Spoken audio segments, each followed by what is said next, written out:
Hello my dear friends. तो आज हम करेंगे सेक्शन एफ पेपर 2 का और क्वेश्चन नंबर है 47। तो आ जाओ फटाफट स्क्रीन पर विदाउट एनी वेस्टिंग टाइम। तो paper 2 section F question number 47, let's go on the screen. Okay guys, चलो स्टार्ट करते हैं। कौन सा क्वेश्चन कर रहे थे हम? पेपर 2 पे क्वेश्चन नंबर कर रहे थे हम 47। तो चलो आ जाओ हमारे क्वेश्चन नंबर 47 पे, पेपर नंबर 2 अकाउंट्स। ओके चलो, Kripa and Komal are the partner of a firm sharing profit and loss in the proportion of 3:2। तो कितना प्रॉफिट है? ओल्ड रेशियो कितना है? 3:2, मतलब ratio I mean. From the trial balance dated 31/3/2025 and adjustment दे रखे, final accounts दे रखे। अब आपको क्या करना है? Prepare annual accounts for the firm. आपको फाइनल अकाउंट्स बनाने हैं फर्म के, ठीक है, पार्टनरशिप फर्म के। Additional information is there. तो मैंने आपके लिए, क्योंकि आपका टाइम बचे, तो आपके लिए अकाउंट्स बना के रखे, तो आप फटाफट ड्रॉ कर लीजिए अकाउंट्स, ठीक है। इस अकॉर्डिंग अकाउंट्स ड्रॉ कर लीजिए। There should be a P&L account, P&L appropriation account, partners capital account and the fourth one is balance sheet. These 4 account you need to prepare, ठीक है।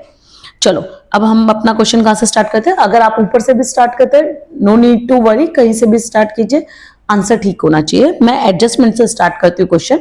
तो चलो एडजस्टमेंट से। प्रोवाइड 6% डेप्रिसिएशन ऑन मशीनरी पे। 6% depreciation है मेरा, 6% depreciation है machinery पे एंड 20% है फर्नीचर एंड फिक्सचर पे। तो पहले मशीनरी पकड़ लेते हैं ऊपर से, जो जितना होता जाएगा उतना हम टिक लगाते जाएंगे। तो मशीनरी है हमारे ऑफिस की 1,00,000 रुपीज। और देख लीजिए पहले का डेप्रिसिएशन थोड़ी दे रखा है, क्योंकि पिछले जब पेपर 1 किया था वहां पे डेप्रिसिएशन ऑन मशीन दे रखा था, तो आपने ऐड की थी वैल्यू। यहाँ पे देखो दे रखा है क्या? नहीं, यहाँ पे नहीं दे रखा। तो हमारा मशीन कितना का है? 1,00,000 रुपीज का। 1,00,000 रुपीज का कितना परसेंट डेप्रिसिएशन चाहिए? 6%। तो 1,00,000 का 6% निकालिए फटाफट। चलिए लिखते जाते हैं हम साथ साथ में। 1,00,000 का 6% निकालिए तो डेप्रिसिएशन 6,000 आ जाएगा। तो डेप्रिसिएशन लिख दीजिए, टू डेप्रिसिएशन ऑन मशीन कितनी वैल्यू आ जाएगी? 6,000 रुपीज। बैलेंस शीट में आ जाइए, साथ के साथ दोनों जगह लिखते जाइए। बैलेंस शीट में लिखिए मशीनरी कितना था? 60,000 था। 60 नहीं, सॉरी 1,00,000 रुपीज था, 6% था ना। तो 1,00,000 रुपीज, इसमें से माइनस कर दीजिए डेप्रिसिएशन 6,000, तो आपका वैल्यू आ जाएगा 94,000, ठीक है। चलिए सेकेंड एडजस्टमेंट देखिए। फर्स्ट मेरा हो चुका है, सेकेंड एडजस्टमेंट देखिए। नहीं सेकेंड नहीं, सॉरी, याद बाकी है। 20% ऑन फर्नीचर एंड फिक्सचर। तो फर्नीचर फिक्सचर पकड़िए ऊपर से फटाफट। फर्नीचर फिक्सचर ये रहा।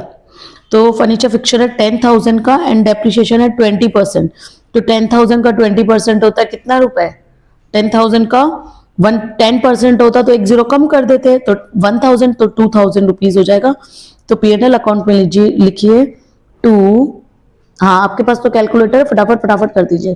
To depreciation on furniture and fixture. तो मैं FF लिख देती हूँ, है ना, फर्नीचर एंड फिक्सचर। तो 2,000 रुपीज आएगा। कितनी वैल्यू थी हमारी? वैल्यू कितनी है फर्नीचर फिक्सचर की? 10,000। बैलेंस शीट में आ जाइए, लिखिए furniture and fixture, furniture and fixture, fixture. तो कितना है?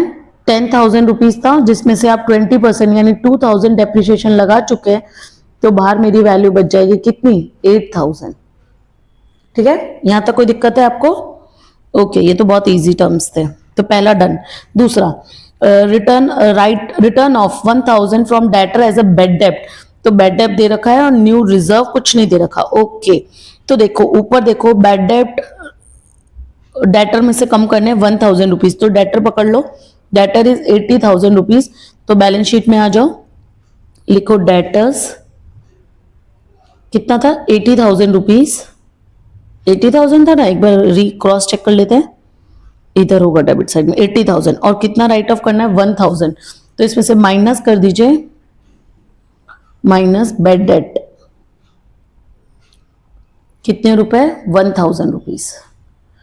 तो बाहर रिजर्व नया नहीं चाहिए, तो डायरेक्ट बाहर लिख देते हैं हम 79,000 रुपीज, ठीक है। अब इधर आ जाओ, P&L अकाउंट में आ जाओ, लिखिए टू, देखो बेड डेप्ट ट्रायल बैलेंस में दे रखा है क्या? अब टाट बनाइए, TAAT। ठीक है, कल रीजन मैंने आपको पेपर 1 में सिखा दिया था, टाट के पीछे रीजन क्या होता है। तो देखिए ऊपर बेड डेब्ट दे रखे, क्या दे रखे, रिजर्व्स दे रखे, क्या क्रेडिट साइड में मिलेंगे रिजर्व्स, रिजर्व्स नहीं दे रखे। तो ऊपर आपको खाली क्या दे रखे, बेड डेब्ट दे रखे, तो कितने के 2400 के। तो यानी ना तो आप पहले कोई रिजर्व बनाते थे और ना ही अभी कोई रिजर्व बनाते हैं, यानी गुल्लक जैसा कुछ है ही नहीं। तो जितने का भी लॉस होगा वो P&L अकाउंट में आ जाएगा। तो बैड डेब्ट ही लिख देती हूँ मैं सीधे, बैड डेब्ट्स ट्रायल बैलेंस के जो हैं वो कितने के हैं, 2400 रुपीज के। और जो नए आए बैड डेब्ट एडजस्टमेंट के वो कितने के हैं, 1000 रुपीज के। अब देखो टी यानी ट्रायल बैलेंस का बैड डेब्ट, फिर ए, फिर एडजस्टमेंट का बैड डेब्ट, फिर ए रिजर्व एडजस्टमेंट का कुछ नहीं है, जीरो, तो लिखने की जरूरत नहीं है। और रिजर्व किसका, ट्रायल बैलेंस का, तो वो भी नहीं है, तो लिखने की जरूरत नहीं है। तो यहाँ पे कितना आ जाएगा मेरा 3400।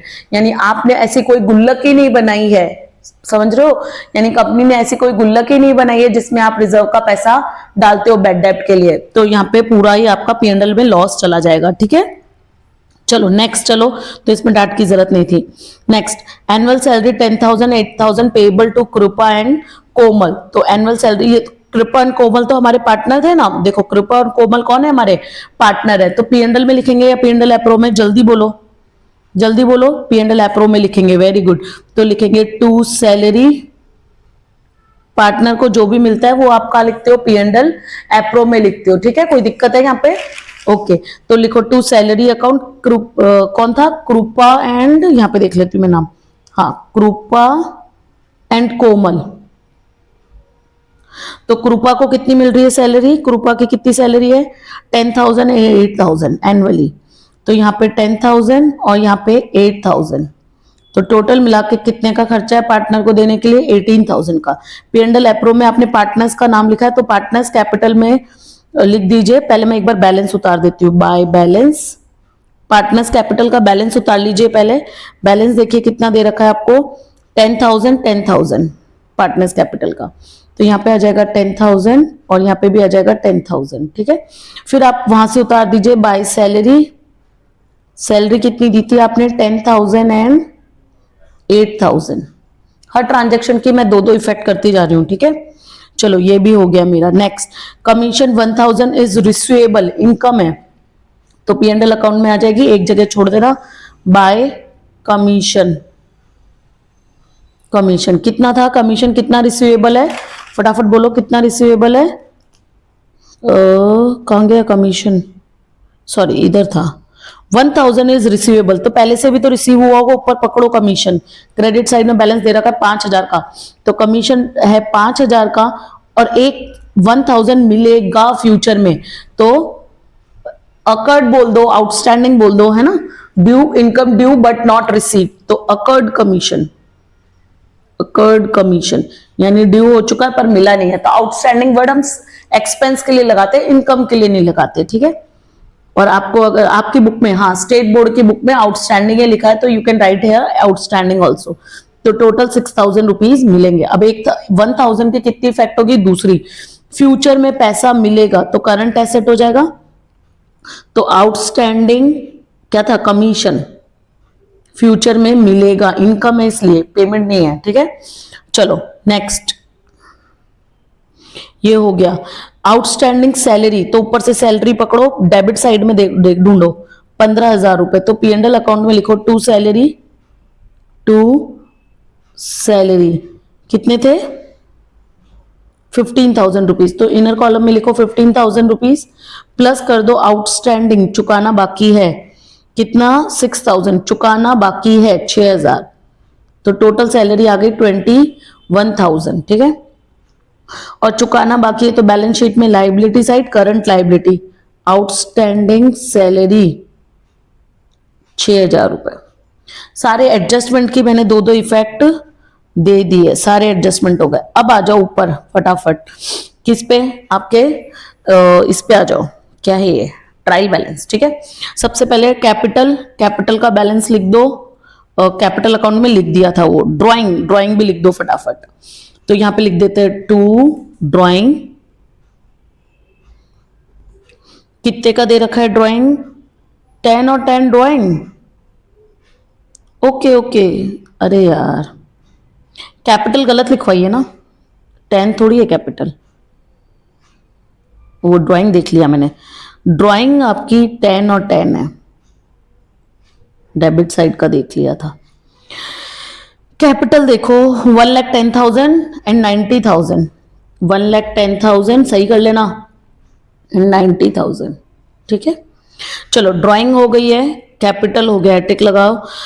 लीज होल्ड बिल्डिंग, अब लीज होल्ड बिल्डिंग देखो नीचे मैंने उस दिन भी बताया था, जब नीचे इंफॉर्मेशन ब्रैकेट में दे रखी है तो वो आपका हिडन एडजस्टमेंट हो सकता है, तो उसके लिए आपको देखना पड़ेगा कि वो हिडन एडजस्टमेंट है या नहीं है। तो देखो क्या बोला है, लीज होल्ड बिल्डिंग कितने की है, 1,20,000 की।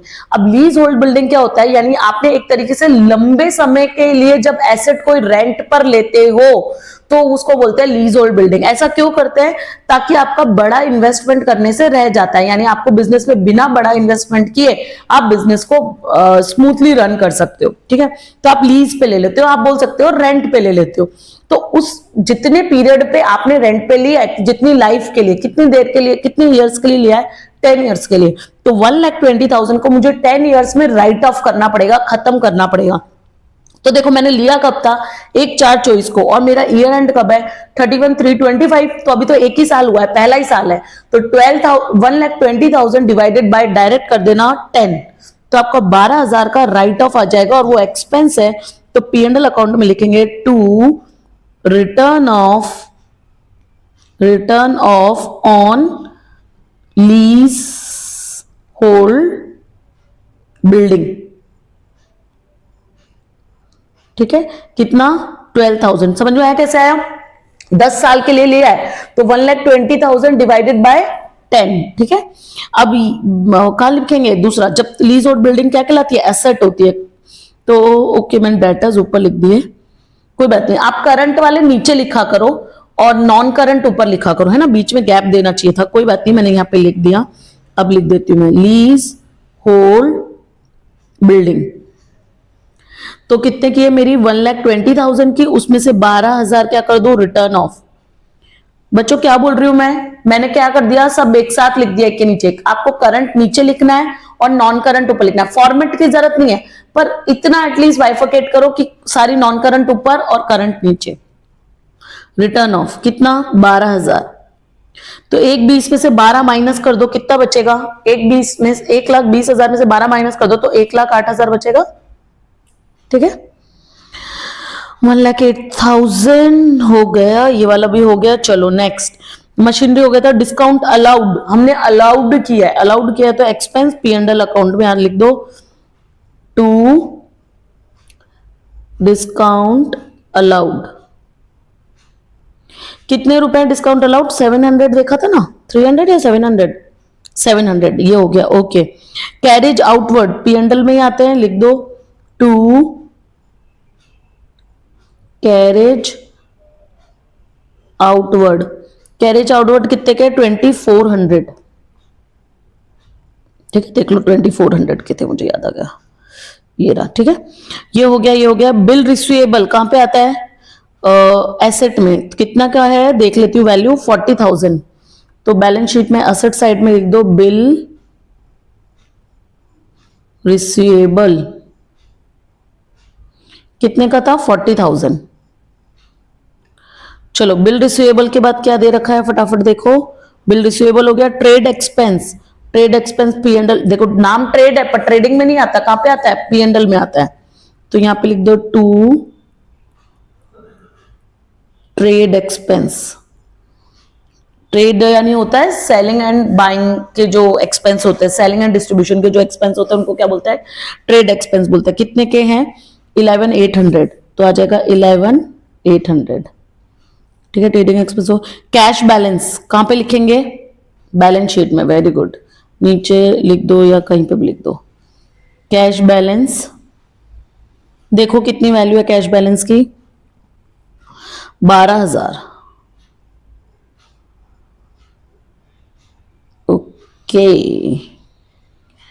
नेक्स्ट, स्टॉक ओपनिंग है या क्लोजिंग है, क्लोजिंग है। क्लोजिंग स्टॉक आता है आपका ट्रायल बैलेंस में दे रखा है तो एक ही जगह आएगा, तो बैलेंस शीट में लिखो, डेबिट साइड में दे रखा है क्लोजिंग स्टॉक, तो एसेट साइड में ही आएगा। कितने का है? 1,46,000। तो 1,46,000, ठीक है। एसेट साइड हमारी कंप्लीट हो चुकी है, डेबिट साइड यानी क्रेडिट साइड ले लेते हैं। कैपिटल लिख दिया था, देखो लोन ऑफ राधा कितने का है? 1,00,000 रुपीज का, फ्रॉम 1,724। तो भले हमने इंटरेस्ट दिया या नहीं दिया, देख लेते हैं इंटरेस्ट दिया है क्या। इंटरेस्ट एक्सपेंस तो आए नहीं थे पर कहीं पर, ओके। तो उसमें राधा को हमारी पार्टनर है क्या? नहीं, हमारे पार्टनर तो कृपा एंड कोमल है, क्योंकि अगर पार्टनर लोन लेता है तो कुछ नहीं बोला तो 6% इंटरेस्ट देना है, पर राधा तो हमारी कोई नहीं है। डेट दे रखी है, इंटरेस्ट की डेट नहीं दे रखी, तो भी हम कुछ नहीं लगाएंगे।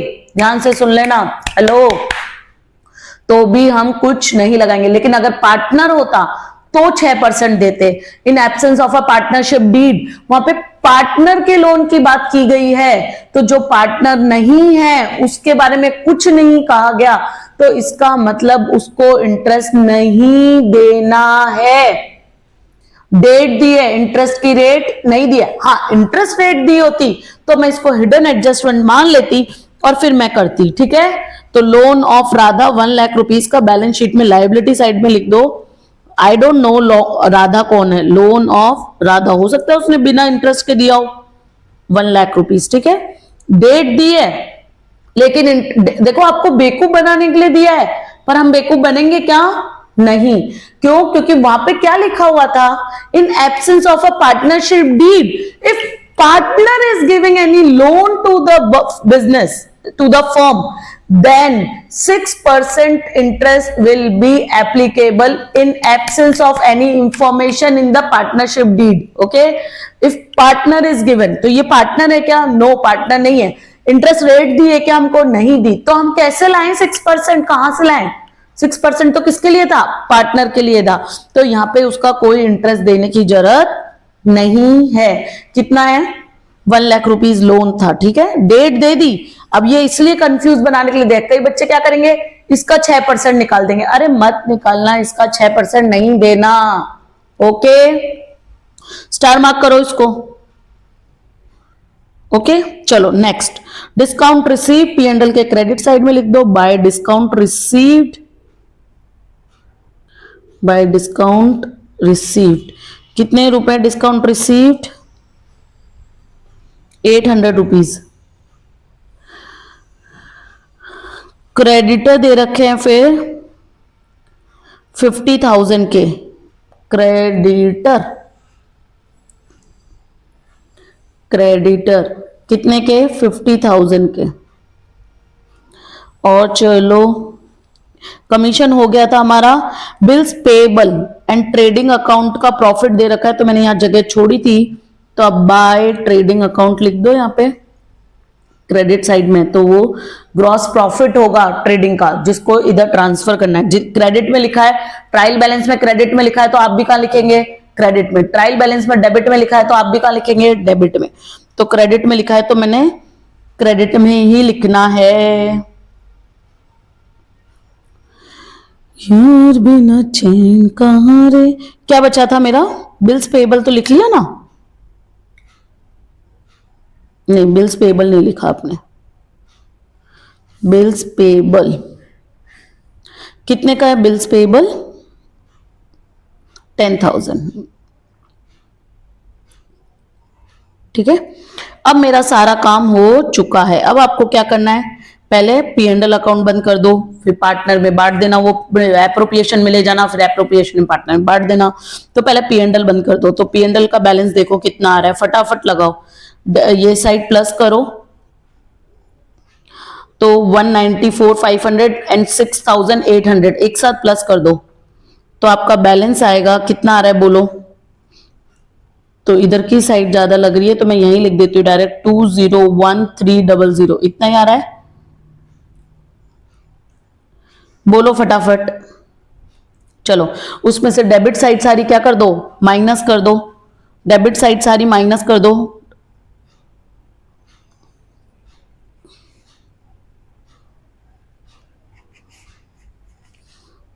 तो आपका आ जाएगा यहां पे 2 नेट प्रॉफिट, और उसको आप कहां ट्रांसफर करेंगे? ट्रांसफर टू P&L एप्रो, अभी तो एप्रोप्रिएशन बना रहे ना, तो P&L एप्रो में ट्रांसफर करेंगे। कितना आ रहा है? 1,42,000। ठीक है, तो यहाँ पे आ जाएगा 201,300। बोलो यहाँ तक कोई दिक्कत? अब P&L एप्रो में इसको ट्रांसफर कर दो, इधर था तो इधर आ जाएगा बाय P&L अकाउंट 1,42,000। बोलो यहां तक कोई दिक्कत है आपको?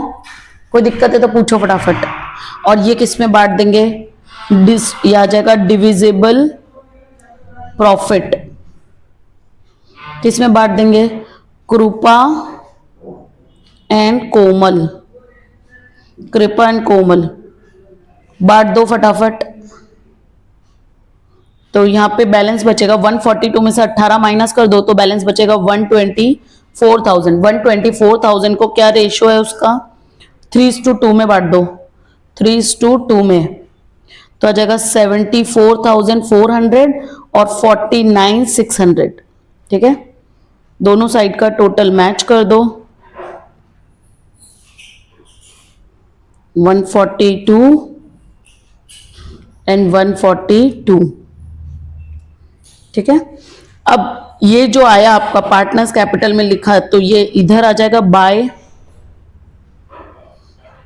P&L appropriation account. By P&L appropriation यहाँ पे आ जाएगा 74। कितना आ रहा था? 74,400 और इसका आ रहा था 49,600।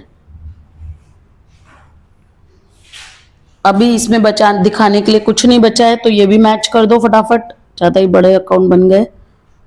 टू बैलेंस CF मैच करो। क्लोजिंग बैलेंस निकालो पार्टनर्स कैपिटल अकाउंट का और ये क्लोज कर देना।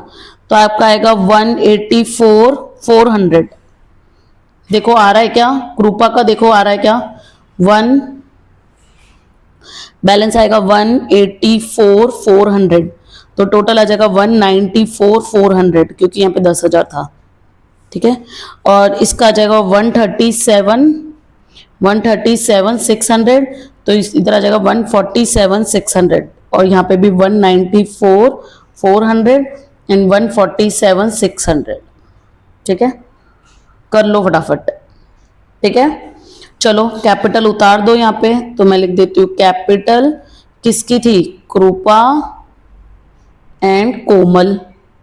लिखो फटाफट। कृपा एंड कोमल की कैपिटल कितनी आ रही है? बैलेंस 184,400 और उसकी कितनी आ रही है? 137,600। 137,600 दोनों को प्लस कर देंगे तो आप आ जाएगी 322,000। अब आप मैच कर देना तो आपका मैच हो जाएगा, हो जाना चाहिए। देखो फटाफट मैच हो रहा है क्या हमारा? देखो फटाफट बैलेंस शीट मैच हो रही है क्या?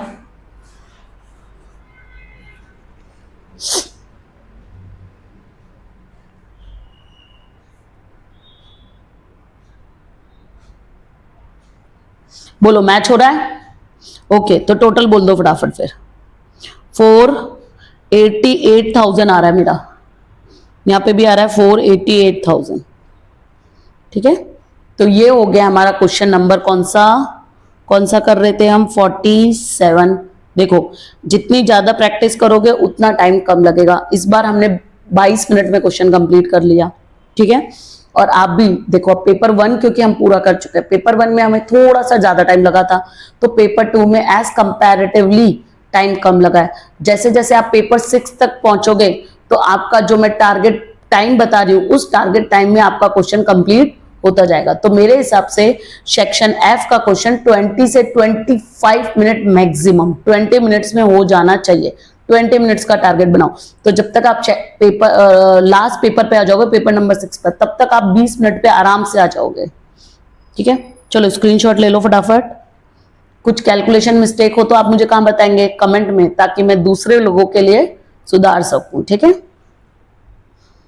लो यहां पे भी ले लो।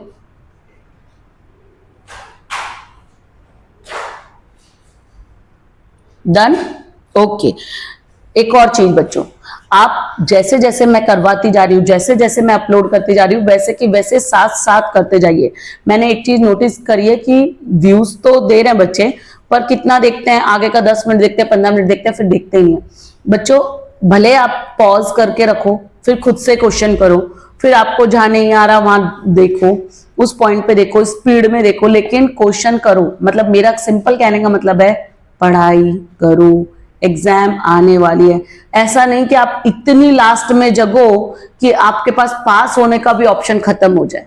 ठीक है, तो अभी से जग जाओ और स्टार्ट हो जाओ, लग जाओ पढ़ने में। बहुत डेटा बहुत जगह बहुत सारा है, बस थिंग इज आपको किताब लेके बैठ जाना है। ठीक है, चलो नेक्स्ट लेक्चर, नेक्स्ट सेक्शन में मिलते हैं हम क्वेश्चन नंबर नेक्स्ट 48 के साथ। ओके, चलो goodbye, have a nice day.